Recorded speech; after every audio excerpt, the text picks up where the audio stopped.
part of my maintenance, especially for the first time out for the year on a road trip. I check all the lug nuts, make sure they're all torqued down right. Check the tire pressures. Go ahead and lube up the shackles. And on our first road trip out of the season, when we were packing up and I was getting everything put away outside and pulled the wheel chocks off, found this issue. A little nerve-wracking to say the least, but you see this shackle here completely failed. And they just have a plastic bushing on the bolt.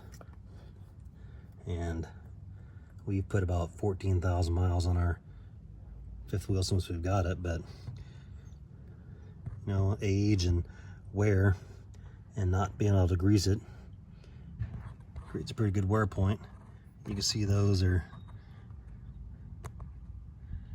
that's how it should look, and that's how this one is. So it was a little nerve-wracking coming home, but nevertheless we made it. I took her nice and slow, and when I got home I ordered a wet bolt kit on Amazon. I'll put a link to the description below, and go about swapping these old factory shackle bolts and hardware out with the new stuff.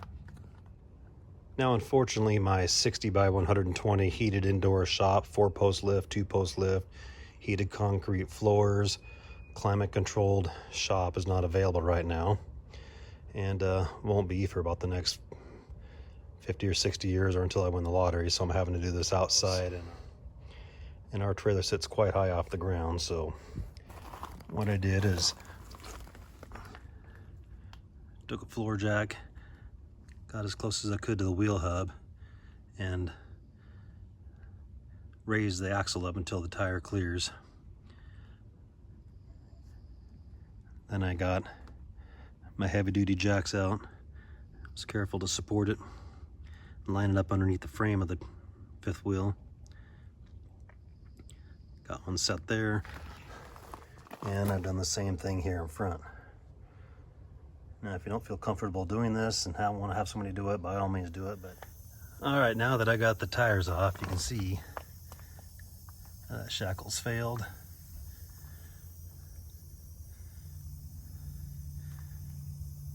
So that's what we're going after, to replace all these shackle bolts with our new Morryde wet bolt system.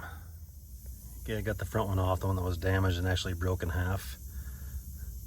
So by lowering the floor jacks just a little bit, it was enough to take the weight off the axles, and everything was nice and loose. Nothing was on a bind. You can tell when you lower it down and get ready to pull the shackles off, you know, they'll be able to move just a little bit by hand. That way, you know you're not on a bind and nothing's gonna pop on you.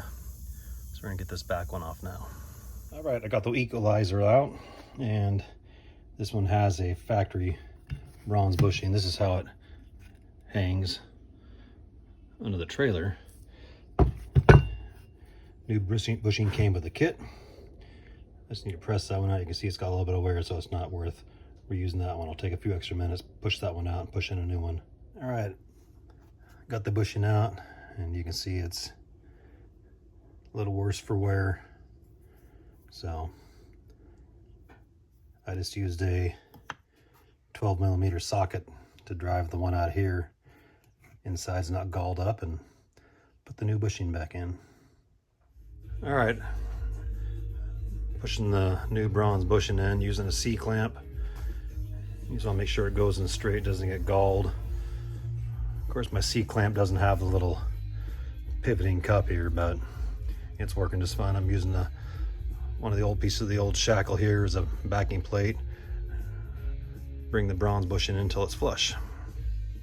Okay, all the new bronze bushings have been pressed in. 1, 2, 3.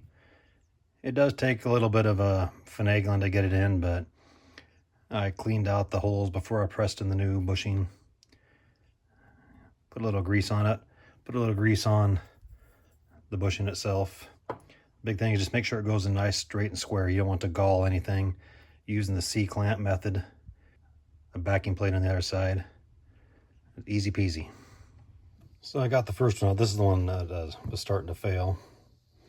You can see how just completely worn out it is. Set this side by side with the new heavy duty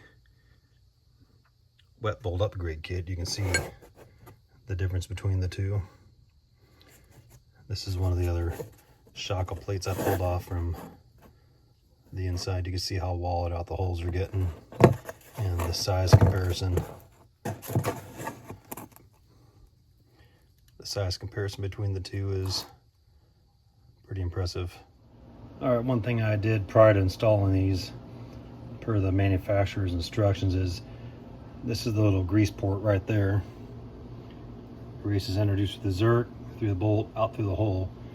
That's what lubricates the whole mechanism to keep it from grinding on metal. But they recommend that the hole be installed facing the side. So I just went ahead and marked the shoulder of the bolt so I know when I push this in that it's going to be to the side. You want it straight, you don't want it up and you don't want it down. The bolts and the shackles are already clocked so that the grease hole is facing to the side. Another thing I'm going to do prior to putting the shackle in, it might be a little tight, lining up the equalizer and the spring itself, the leaf spring.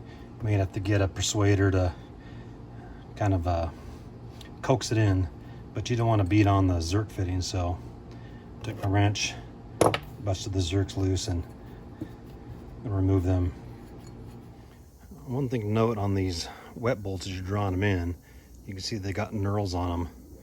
So as you slide the bolt in, these knurls are going to stop it from going all the way tight up against the shackle bracket or that load equalizer.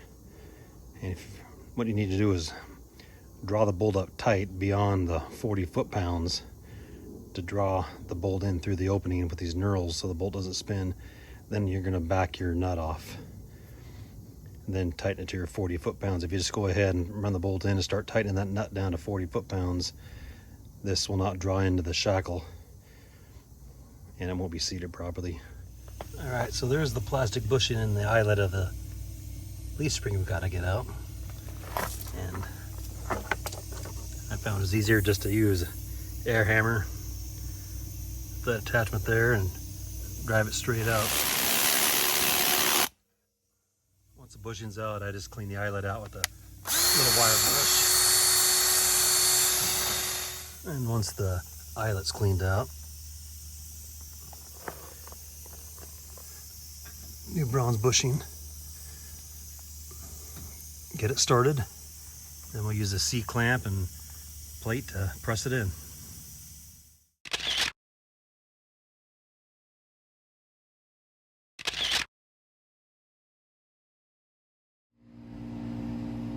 All right, well, that's what it's going to take to install a wet bolt kit on a CRE 3000 load stabilizer.